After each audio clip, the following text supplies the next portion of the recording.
Welcome back to the deep dive. You know, there's just so much information out there, right? We try to cut through it all. Get straight to what matters. Exactly. And today we're tackling something pretty universal. Yeah. Failure, that feeling, you know? Yeah. But what if it's actually useful? Yeah. We're diving into Steve Russak's book, The Launchpad Years, specifically Part 8. It's all about embracing failure and imperfection. The mission. Really shift how you see setbacks. See them as fuel.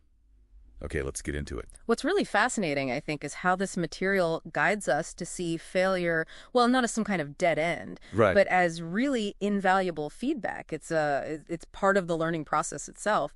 Indispensable, really. That's such a key point. The book hammers this home. How many, super successful people used what looked like massive failures Yeah, as stepping stones, prerequisites even, for their big breakthroughs. absolutely. Think about Edison, right? The Yeah. classic example. He didn't fail thousands of times with a light bulb. He found ways it didn't work. Exactly. Each one was data. Information pushing him closer. The Yeah. book calls it, necessary friction. And that connects directly to something huge, the fear of failure. It stops so many of us. Oh, totally. It's often tied up in societal pressure, sure, but also this idea that our self-worth is somehow linked to the outcome.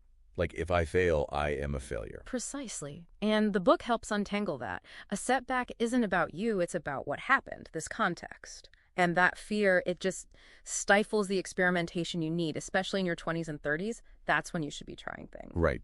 But here's where it gets really practical. Because the book doesn't just point out the fear. It gives actual strategies. Tools, yeah. Yeah, tools. Like cultivating resilience and fostering a growth mindset. Yeah. So, okay, what does that actually look like? How do they help? Okay, so growth mindset. It's not just vaguely thinking you can learn. Yeah. It's actively seeking challenges. Seeing the misstep as info. Exactly. Data for the next try. It's the difference between, I'm bad at this and, okay, I'm not good at this yet. Big difference. Huge. And resilience. Resilience isn't something you're just born with, It's not fixed. It's a skill, dynamic. Right? Something you practice. You strengthen it by actually facing adversity, not dodging it, processing what you learned, integrating it. You come back stronger, not just recovered. Yeah. Think about times you felt totally knocked down. Yeah. Resilience is learning to get up, maybe even use that fall to push off from. Which really brings it back to why this matters now for you listening. Early adulthood, the book argues, is this unique window. A real opportunity. You got this freedom to experiment, try stuff out, even if you mess up. That's a massive advantage. The book really pushes back against that fear of trying. It says the biggest regret. Often it's not the failures. Not trying at all. Exactly, the paralysis, like Yeah. standing by the pool, wanting to swim, but just frozen. So wrapping this up, what's the takeaway here for you? It's really about this reframing, isn't it? Seeing failure as feedback, not an end. And actively building resilience, knowing it's a skill. Plus, embracing that growth mindset, believing you can evolve. These aren't just ideas, they're like tools for life's learning curve. And if you think bigger picture, the whole journey of, reinventing yourself is going to have challenges. That's a given.